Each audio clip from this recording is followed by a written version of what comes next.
Hi friends, ಎಲ್ರಿಗೂ ನಮಸ್ಕಾರ.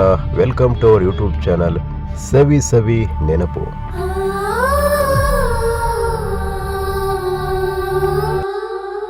Hello hi ಸ್ನೇಹಿತರೆ, ಎಲ್ರಿಗೂ ನಮಸ್ಕಾರ.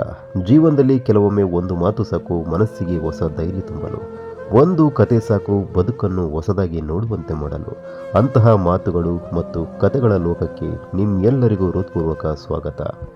ನೀವು ಇಲ್ಲಿ ಕೇವಲ ಒಂದು ವಿಡಿಯೋ ನೋಡಲು ಬಂದಿಲ್ಲ, ನಿಮ್ಮ ಮನಸ್ಸಿಗೆ ಸ್ಫೂರ್ತಿ ನೀಡುವ ಒಂದು ಕುಟುಂಬಕ್ಕೆ ಬಂದಿದ್ದೀರಿ.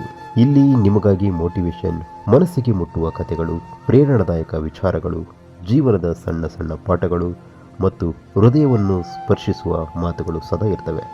ಆದ್ದರಿಂದ ಇನ್ನೂ ನಮ್ಮ ಕುಟುಂಬದ ಸದಸ್ಯರಾಗಿಲ್ಲ ಅಂದರೆ ಈಗಲೇ ಸಬ್ಸ್ಕ್ರೈಬ್ ಮಾಡಿ, ಬೆಲ್ ಐಕಾನ್ ಒತ್ತಿ. ಏಕೆಂದರೆ ನಾವು ಅಪ್ಲೋಡ್ ಮಾಡುವ ಪ್ರತಿಯೊಂದು ವಿಡಿಯೋ ನಿಮ್ಮವರೆಗೆ ಮೊದಲು ತಲುಪಬೇಕು. ನಿಮ್ಮ ಒಂದು ಲೈಕು ನಮಗೆ ಪ್ರೋತ್ಸಾಹ, ನಿಮ್ಮ ಒಂದು ಕಮೆಂಟ್ ನಮ್ಮ ಮುಖದಲ್ಲಿ ನಗು, ನಿಮ್ಮ ಒಂದು ಶೇರ್ ಇನ್ನೊಬ್ಬರ ಜೀವನದಲ್ಲಿ ಹೊಸ ಭರವಸೆ ಆಗಬಹುದು. ಹಾಗಾದರೆ ಸ್ನೇಹಿತರೆ, ಸಮಯವನ್ನು ವ್ಯರ್ಥ ಮಾಡದೆ ಇಂದಿನ ಮನಸ್ಸಿಗೆ ಹತ್ತಿರವಾಗುವ ಕಥೆಯ ಕಡೆ ಹೆಜ್ಜೆ ಹಾಕೋಣ.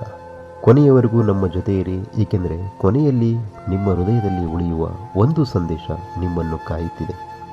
ಹಾಗಾದರೆ ಸಿದ್ಧವೇ? ಬನ್ನಿ ಇಂದಿನ ಅದ್ಭುತ ಕಥೆಯನ್ನು ಆರಂಭಿಸೋಣ. ಒಂದು ಸಣ್ಣ ಹಳ್ಳಿಯಲ್ಲಿ ರಮೇಶ್ ಎಂಬ ಯುವಕನಿದ್ದ.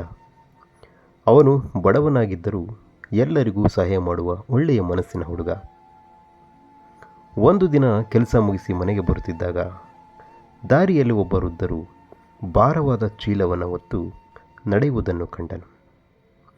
ತಕ್ಷಣ ಅವರ ಬಳಿ ಹೋಗಿ, ತಾತ, ನಾನು ಸಹಾಯ ಮಾಡುತ್ತೇನೆ ಎಂದು ಹೇಳಿ ಅವರ ಚೀಲವನ್ನು ಮನೆಯವರೆಗೆ ಹೊತ್ತುಕೊಂಡು ಹೋದ.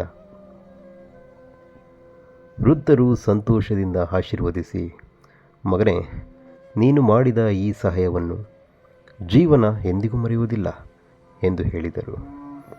ಕೆಲವು ತಿಂಗಳುಗಳ ನಂತರ ರಮೇಶ್ಗೆ ಕೆಲಸ ಸಿಗದೆ ಕಷ್ಟದ ಪರಿಸ್ಥಿತಿ ಎದುರಾಯಿತು. ಆಗ ಊರಿನ ಒಬ್ಬ ದೊಡ್ಡ ವ್ಯಾಪಾರಿ ಅವನನ್ನು ಕರೆದು ಕೆಲಸ ಕೊಟ್ಟರು. ಆಶ್ಚರ್ಯವೇನೆಂದರೆ ಆ ವ್ಯಾಪಾರಿಯೇ ಆ ದಿನ ಸಹಾಯ ಮಾಡಿದ ವೃದ್ಧರ ಮಗನಾಗಿದ್ದ. ವೃದ್ಧರು ತಮ್ಮ ಮಗನಿಗೆ ರಮೇಶ್ ಮಾಡಿದ ಸಹಾಯದ ಬಗ್ಗೆ ಹೇಳಿದರು. ಅದಕ್ಕಾಗಿ ಅವರು ರಮೇಶ್ಗೆ ಅವಕಾಶ ನೀಡಿದರು. ಆ ದಿನ ರಮೇಶ್ಗೆ ಒಂದು ಸತ್ಯ ಅರ್ಥವಾಯಿತು. ನಾವು ಮಾಡುವ ಒಳ್ಳೆಯ ಕೆಲಸ ಎಂದಿಗೂ ವ್ಯರ್ಥವಾಗುವುದಿಲ್ಲ. ಅದು ಯಾವಾಗಲಾದರೂ ನಮ್ಮ ಜೀವನಕ್ಕೆ ಒಳ್ಳೆಯ ಫಲವಾಗಿ ಮರಳಿ ಬರುತ್ತದೆ. ಗೆಳೆಯರೇ, ಕಥೆಯ ನೀತಿ ಏನು ಹೇಳುತ್ತೆ ಅಂದರೆ, ಒಳ್ಳೆಯ ಮನಸ್ಸು ಮತ್ತು ನಿಸ್ವಾರ್ಥ ಸಹಾಯ ಯಾವತ್ತೂ ವ್ಯರ್ಥವಾಗುವುದಿಲ್ಲ. ಗೆಳೆಯರೇ, ಇವತ್ತಿನ ಸ್ಟೋರಿ ಇದಾಗಿತ್ತು. ಈ ಕತೆ ನಿಮಗೆ ಇಷ್ಟವಾದರೆ ವಿಡಿಯೋಗೆ ಒಂದು ಲೈಕ್ ಮಾಡಿ, ನಿಮ್ಮ ಸ್ನೇಹಿತರೊಂದಿಗೆ ಶೇರ್ ಮಾಡಿ ಮತ್ತು ಇನ್ನಷ್ಟು ಕನ್ನಡ ಕಥೆಗಳಿಗಾಗಿ ಸವಿ ಸವಿ ನೆನಪು ಚಾನಲನ್ನು ಸಬ್ಸ್ಕ್ರೈಬ್ ಮಾಡಿ. ಧನ್ಯವಾದಗಳು.